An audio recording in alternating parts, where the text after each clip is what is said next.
बंद होते हैं तो मेरे नारायण के हृदय से बाहर जो लक्ष्मी जी का मंदिर है वहाँ से लक्ष्मी जी को लाकर हृदय से लगाया जाता है और भगवान को एक कम्मल पूरा घी में उसको लपेट कर पूरे घृत में उसको लगाकर गौ माता के घृत में उसको लगाकर नारायण को भगवान शिव का स्मरण कर कर लपेटा जाता है। भगवान नारायण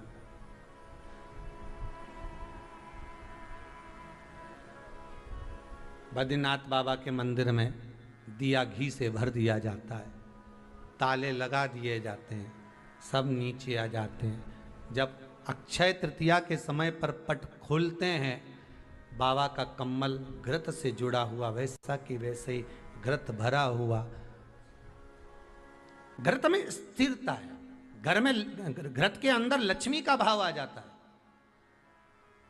हमारे यहाँ हिंदू धर्म में बहुत सुंदर बात कही जाती थी पहले, आजकल जमाने में कहते कि नहीं कहते मालूम नहीं, पर मारवाड़ के अंदर एक रीति थी, घर के अंदर रसोई घर में एक इतनी बड़ी कुल्हड़ होती थी जिसमें घी भरा होता था, छोटी सी चम्मच होती थी, उसमें पूरे घर का घी खाली हो जाए और उस कुल्हड़ का घी खाली नहीं होना चाहिए। नानी भाई का मायरा सुना है आप लोगों ने?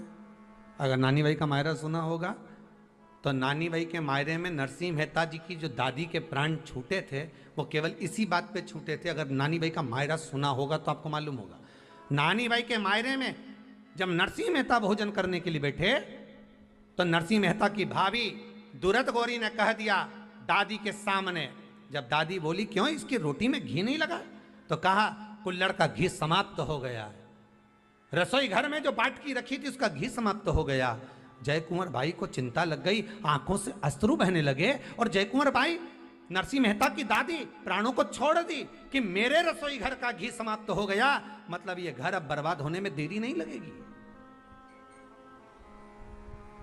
नानी भाई का मायरा कहता है दादी के प्राण छूट गए थे, नैनों से नीर बह रहा था, केवल जरा सा संवाद। शास्त्र कहता है घर के रसोई घर में जिस बाटकी से आप रोटी पर घी लगाते उसकी बाटकी में भले आधा चम्मच घी पड़ा पर पड़े रहना चाहिए, क्यों? वो लक्ष्मी को घटने नहीं देता। जिस दिन बाटकी मंज जाए, साफ हो जाए, उस दिन उसी दिन उसको धोकर पोंछ कर वापस भर देना चाहिए। अगर बाटकी गंदी हो गई तो आप धो पोछो, मना नहीं है, पर उसको धोने पोछने से पहले एक कटोरी में घी भर दो, चम्मच रख दो। पर रसोई घर में बाटकी में घी होना चाहिए और उसमें आप डालते रहो और लगाते रहो, रोटी में चलेगा, पर बाटकी का घी समाप्त नहीं होना चाहिए, कुल्हड़ का घी समाप्त नहीं होना चाहिए। वो बरकत है, वो भंडार है, वो संपदा है हमारी। घृत वैभव देता है, घृत वैभव प्रदान कर।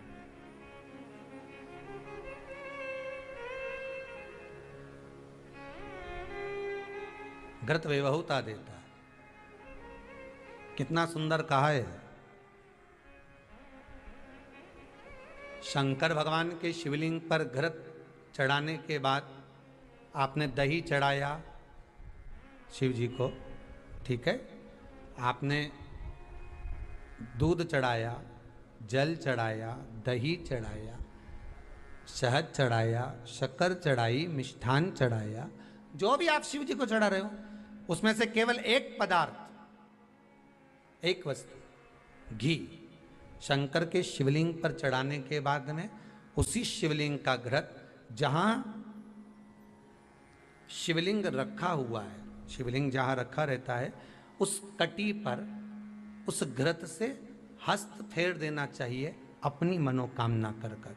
जो अभिषेक आपने किया है वो अभिषेक का फल भगवान भोलेनाथ कुछ ही दिन में प्रदान कर देते हैं। मात्र उंगली फेर देने पर, घृत पात्र की उंगली, घृत का जो आप अभिषेक कर रहे हो, जल चढ़ा रहे हो, दूध चढ़ा रहे हो, आप पंचामृत सामग्री समर्पित कर रहे हो, आप दुनिया की सारी वस्तु भगवान को दे रहे हो, तो घी चढ़ाते समय जब घी चढ़ जाए, शंकर के शिवलिंग पर घी चढ़ गया, उसकी एक उंगली लेकर शिव मंदिर में जहां शंकर जी पिंडी पर बैठे हैं उस जलाधारी पर जो शिवलिंग रखा हुआ है उसके चारों तरफ उस घृत को लगा देना चाहिए अपनी कामना कर कर। महाराज शिव उसको स्वीकार करता है। क्यों? शंकर और पार्वती के मिलन स्थल, माता पार्वती की गोद में भगवान शंकर का जो शिवलिंग स्वरूप विराजमान है, हस्त कमल के अंतर्गत जो भगवान विराजमान है, उसका फल चोगना मिल जाए। शक्तिपीठ नाम सुना है? अरे बोलो तो, जितने लोग कथा सुन रहे, शक्तिपीठ नाम सुना है? शक्तिपीठ का मतलब क्या होता है? जहां पर माता सती के अंग के टुकड़े होकर गिर पड़े, वो शक्तिपीठ के रूप में निर्मित हो गए। तो जितनी भी शक्तिपीठ होती है, उन शक्तिपीठ में आप लड्डू चढ़ाएं, पेड़ा चढ़ाएं, वस्त्र चढ़ाएं, आभूषण चढ़ाएं, सोना चढ़ाएं, चांदी चढ़ाएं, मुद्रा चढ़ाएं, आपकी मर्जी पड़े करोड़ों रुपए चढ़ाएं, मना नहीं है। पर शक्तिपीठ का दर्शन करने जब जाएं तो कम से कम थोड़ा साथ में गाय का घृत, असली घी साथ में लेकर अवश्य जाएं। क्यों? शक्तिपीठ पर भी घी समर्पित करने से मनोकामना पूर्ण हो जाती है। आप आएंगे शक्तिपीठ का दर्शन करके और मनोकामना पूर्ण होना है, मात्र शक्तिपीठ। आप चढ़ाएं वस्तु, ढेर चढ़ाएं, आप सोना चांदी अंबारियों में धन दौलत सब चढ़ाएं, पर साथ में आप चुनरी चढ़ा रहे हैं, साड़ी चढ़ा रहे हैं, घृत भी दीजिए, घृत भी प्रदान।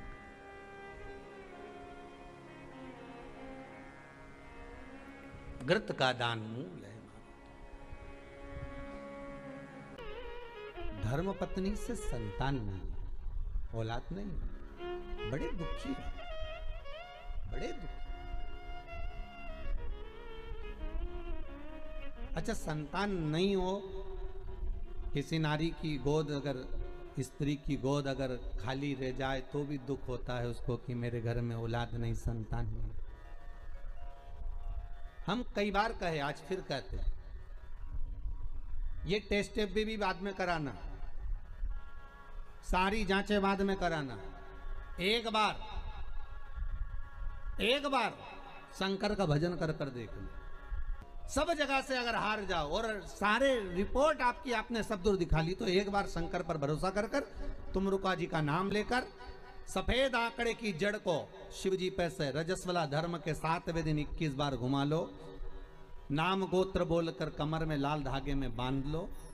पीपल के पत्ते शिव जी को चढ़ाओ, उठाकर लाओ। उस एक पत्ते को रात्रि को गाय के दूध में उकालो और उस दूध को दोनों पति पत्नी पियो।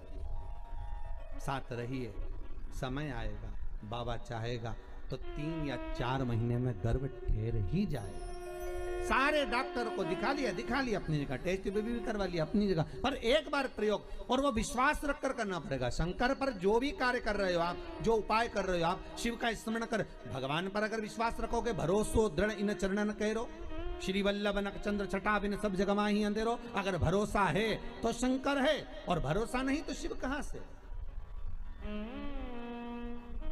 विश्वास लेकर अगर आए हो तो काम तो होगा। ये लोग काशी से आए हुए हैं, विश्वास लेकर ही तो आए होंगे कि हम जाएंगे शंकर की कथा में तो बाबा कृपा जरूर करेगा। कई लोग यहाँ पर बैठे हुए हैं जो विश्वास लेकर आए हुए हैं, दूर दूर से आए हुए हैं, केवल विश्वास लेकर कि भगवान कृपा करेगा किसी ना किसी रूप में, मुझे विश्वास है कि बाबा मेरी सुनेगा। और फिर कहता हूं, कथा में अगर आपने मन लगा लिया, भले टीवी चैनल के माध्यम से श्रवण कर रहे हो, भले मोबाइल के माध्यम से श्रवण कर रहे हो, भले पंडाल में सुन रहे हो, बाबा से अगर दिल से आपने अगर कह दिया तो 3 महीना बहुत होता है सब कामना पूरी होने के लिए। मेरा बाबा आपको कुछ ना कुछ दे ही देता है, बस आपकी रुचि के अनुसार सुख प्रदान कर ही देता है। आप उस पर विश्वास, भरोसा, भटकना नहीं है हमको, मार्ग से विचलित नहीं होना। कहती है घंटी का नाद, उसको भगवान के लिए बजाते हो कि भगवान तुम भोजन करो, भगवान तुम जा, नहीं। शिव महापुराण की कथा कहती है घंटी का नाद इसलिए करा जाता है कि अपनी बुद्धि को, अपने चित्त को केंद्रित करो भगवान के चरणों की ओर। और जितने घर में सदस्य हैं, घंटी की आवाज को सुनकर अपने विवेक को ये केंद्रित कर लें कि मेरे घर में मेरा लड्डू गोपाल, मेरे घर में मेरा ठाकुर, मेरे घर में मेरा राम, मेरे घर में मेरा दत्त, मेरे घर में मेरा हरि विठल, मेरे घर में मेरा विश्वनाथ, मेरे घर में मेरा सोमनाथ बैठा हुआ। अपनी बुद्धि को केंद्रित करना, अपने विवेक को केंद्रित करना, अपने चित्त को केंद्रित करना कि यहां मेरा भगवान बैठा है और मुझे मेरी बुद्धि को केंद्रित करना। और मेरी जीजियों से, सूरत के मेरे जीजाओं से निवेदन है, बेटी और बेटाओं से निवेदन है, अगर शंकर जी के मंदिर में जाकर 1 लोटा जल अगर आप चढ़ा रहे हो तो भगवान को धन्यवाद देना कि कि मेरे पिछले जन्म के अच्छे कर्म मुझे बाबा तेरा कोई पूर्व का कोई अच्छा कर्म होगा, कोई पूर्व का अच्छा कर्म होगा जो मुझे बाबा तेरा साथ मेरी जीजियों से, मेरे जीजाओं से, बेटियों से, बेटाओं से मंजिल तक पहुंचने के लिए पांव की जरूरत होती है और शंकर तक पहुंचने के लिए भाव की जरूरत होती है। मंजिल तक पहुंचना है तो पांव की जरूरत होगी और शंकर तक पहुंचना है, शिव तक पहुंचना है, शंकर से कुछ प्राप्त करना है, झोली पसार कर अपनी झोलियों में खुशियां प्राप्त करना है तो भाव की जरूरत होती है, केवल भाव। आप कितने धनपति हैं, कितने करोड़पति हैं, कितने सत्तापति हैं, कितने वैभवपति हैं, कितना आपके पास में वैभव है, कितना धन है, कितनी संपदा है, वो कोई मायना नहीं रखता। आपका भाव कितना है, शंकर जी के प्रति आपका दिल कितना है, भगवान शंकर के प्रति आपका। धाम रुद्राक्ष महोत्सव में आकर देखिएगा, हीरे की चूड़ियां पहनने वाली मेरी जीजियां जिनके घर में 10-10 नौकर काम करते हैं, वो भी कुबेरेश्वर धाम में बर्तन मांजने की सेवा करती हैं, आकर सेवा में लगी रहती हैं, भोजन बनाने की सेवा करती हैं। जिनके घर में 10 नौकर लगे हैं वो कुबेरेश्वर धाम में आकर बाबा की सेवा में लगती हैं। उनसे पूछो कि तुम क्यों सेवा करती हो, उनसे पूछो कि तुम यहाँ आकर क्यों करती हो सेवा, तो वो कहती हैं हम साल में एक बार बाबा के धाम आते हैं और कुबेरेश्वर बाबा के यहाँ आकर सेवा कर कर जाते हैं। साल भर कुबेर भंडारी इतना देता है कि हमारी सेवा के लिए 10 नौकर लाकर खड़ा कर देता है। ये उसकी कृपा, ये उसकी उदारता, ये उसकी दया। शंकर भगवान ने पूछा कौन सा रूप, तो कि जो मैं बचपन में भजती थी, जो मैं बचपन में भजती थी, जिसको मैंने बचपन में दर्शन किए हैं, छोटा सा शिवलिंग, छोटा सा शिवलिंग, ठीक है, छोटा सा शिवलिंग का रूप शंकर भगवान रखने को तैयार है, ठीक है। शिवजी ने पूछा कि मुझे उठाएगा कौन। पार्वती जी मुस्कुरा कर कहती हैं, सुनो भोलेनाथ, आप अगर अपने असली स्वरूप में बैठते हो ना तो दुनिया का कोई तुम्हें तिल भर नहीं हिला सकता, पर जब तुम छोटे से शिवलिंग के स्वरूप में हो जाते हो तो कोई बच्चा भी तुम्हें गोदी में ले लेता है, क्योंकि वह आपको भोला मानता है, वह आपको भोला मानता है,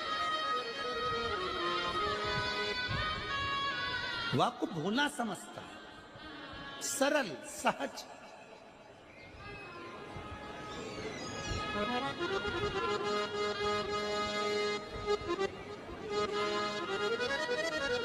बहुत बड़ा दर्शन का फल है। शंकर भगवान की मूर्ति से दर्शन करने से ज्यादा बड़ा दर्शन का फल है शिवलिंग का दर्शन करना। स्वप्न में शंकर भगवान की मूर्ति को देखना, जटाजूट बांधे हुए शंकर जी को देखने से बड़ा फल है शंकर के शिवलिंग का स्वप्न में दर्शन करना। अगर सपने में किसी को शंकर का शिवलिंग दिखता है, सपने में कोई अपने घर से पानी चढ़ाने शंकर को जा रहा है, मैं लोटा भर के जल चढ़ा रही हूं, सपने में दिख रहा। और कई कई ऐसे भी होते हैं जिनको सपने में दिखने की जगह वो सपने में चल भी देती है।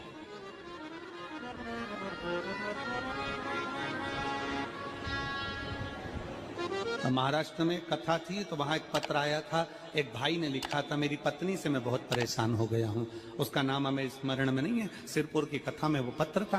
तो उसने लिखा मैं अपनी पत्नी से परेशान हो गया हूं। तो उससे हमने एकांत में बुलाकर पूछा, भाई ऐसा क्या हो गया, बता तू क्या हुआ।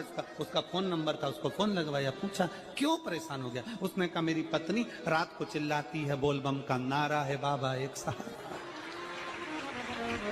कभी कभी सपने में बैठकर चिल्लाती रहती है, ऐसे बैठ जाएगी और चिल्लाएगी श्री शिवाय नमस्तुभ्यं, श्री शिवाय नमस्तुभ्यं। और तो और यहाँ तक तो चल जाता है गुरुजी, पर इससे आगे नहीं चल पाता है। हमने पूछा इससे आगे क्या। नींद में रसोई घर में जाना चाहिए, बाजू में बोतल रख के सोती है ना पानी पीने की, वो ही बाटल उठ के मेरे को शंकर जी समझ के उंडेल देती। दिक्कत ही आ गई। नजदीक तक, यहां तक भी चल जाएगा कि श्री शिवाय नमस्तुभ्यम जपे, और ये भी चल जाएगा कि बोल बम का नारा है और बाबा है, पर ये नहीं चलेगा कि वो पानी की बोतल ठंड में मेरे ऊपर डाल दे उंडेल की। ये हमने कहा तू कल अपनी धर्म पत्नी को लेकर आना। उसकी पत्नी आई, आंखों से उसके नीर बह रहा था, जल, आंखों से जल बह रहा था। जैसे आज गाड़ी चलाकर लेकर आने वाले जो भाई थे, अब कमल जी आपने किसको भेजा था हमें नहीं मालूम, जो गाड़ी चलाकर आज लेकर आए थे हमको लेकर, उनकी आंखों में जल भरा हुआ था। वो कह रहे थे जब पहले गुड़ियारी में कथा थी, सबसे आखिरी में बैठकर कथा सुनी थी, एक विनती करी थी बाबा से कि बाबा बस ऐसा कर देना। दूसरी कथा मैंने रायपुर के पास में जब हुई अमलेश्वर में, तब कथा के मध्य में बीच पंडाल में बीच में बैठकर सुनी थी। फिर वहां भी बाबा से एक विनती करी थी, और आज मेरे बाबा ने ऐसी कृपा कर दी कि आप, शिव कृपा, गाड़ी चलाते चलाते उनकी आंख में जल था। तो हमने उस दीदी से पूछा, जी तुम रो क्यों रही हो, ये बताओ, रोने का कारण क्या है?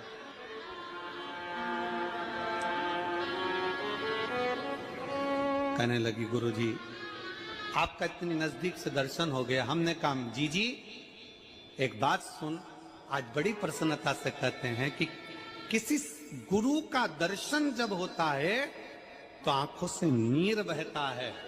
भगवान से प्रार्थना करना कि एक बार उसका दर्शन हो जाए तो हमारी जिंदगी उसकी हो जाए, उसका दीदार। कितनी आतुरता थी मेरे राम जी की।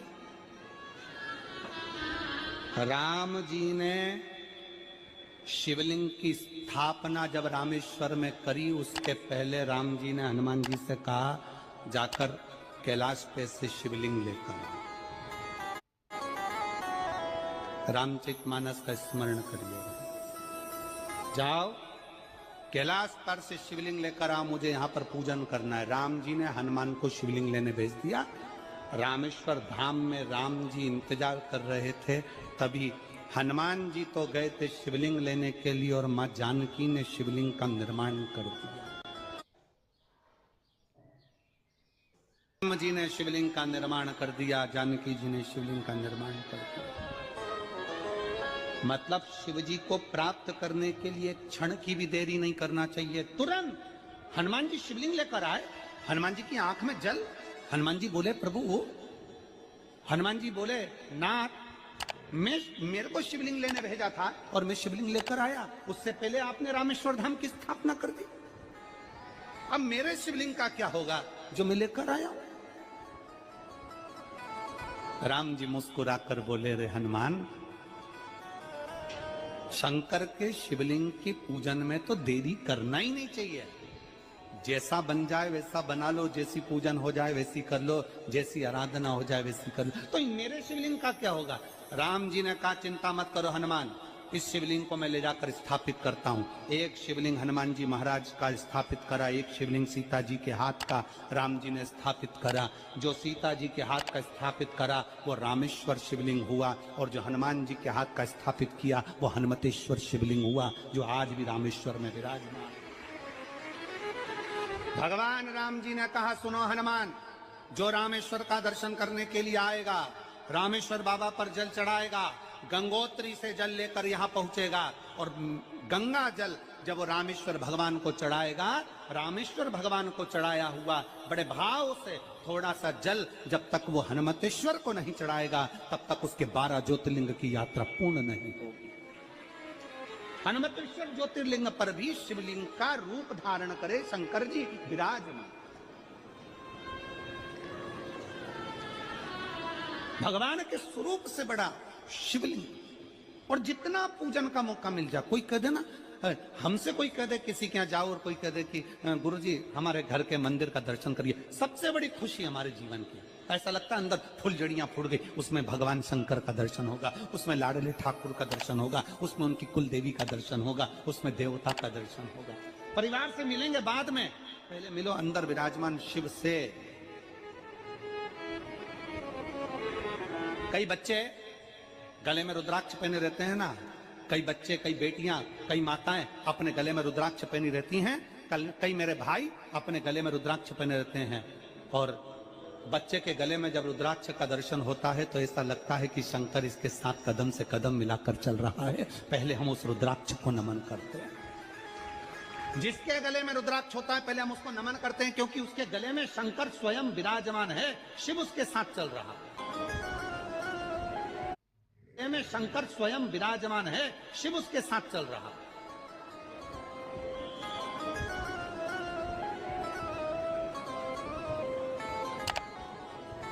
शिव उसकी साक्षी दे रहा है।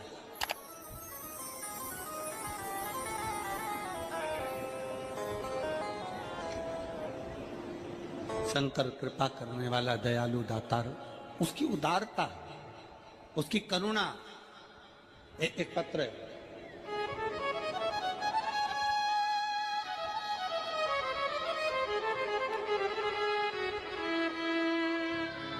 मेरा नाम जानकी देवी, पति श्री बुधराम। शिव के अधीन होकर, शिव के अधीन, शिव की शरणागति ग्रहण कर शंकर की, हम शिव के अधीन होकर क्या देगा शिव, क्या प्रदान करेंगे भगवान शंकर। मेरी जीजियों, मेरे जीजाओं, मेरी माताओं, मेरे भाई, मेरी बहनों, मेरी बेटी और बेटाओं, जो ये तुम्हारे पास में आकर कोई टॉफी बांट देता है, तुम्हारे पास आकर कोई पानी बांट देता है, तुम्हारे पास आकर कोई बिस्कुट बांट देता है, बाहर जाते जाते कोई खिचड़ी बांट रहा है, कोई चावल बांट रहा है, कोई सांबर बांट रहा है, कोई पूड़ी बांट रहा है, कोई सब्जी बांट रहा है, उस व्यक्ति का नंबर भी लेकर रखो और पूछना कि 3 महीने में तूने जो रायपुर में किसी का मुंह झूठा कराया था, तेरे को 3 महीने में बाबा ने दुगना चौगना दिया कि नहीं दिया। उससे पूछना कि उसने प्रदान किया कि नहीं किया। वो शिव है, शंकर है। अपना रूप बदल लीजिए, शंकर भगवान अपना रूप बदल लो। शिव जी शिवलिंग की आकृति,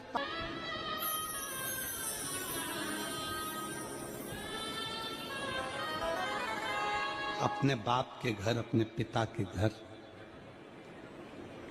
अपने पिता के घर, अपने बाबुल के घर, अपने पिता के घर, अपने बाप के घर जब भी जाते हैं, एक दिल लेकर, एक भाव लेकर जाते हैं।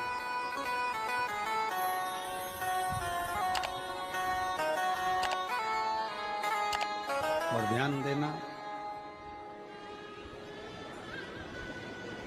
जेब खाली है, जेब खाली है, फिर भी मना करते नहीं। जेब खाली है, फिर भी मना करते नहीं। मेरे पिता से अमीर इंसान आज तक कहीं देखा नहीं। कहां देखा?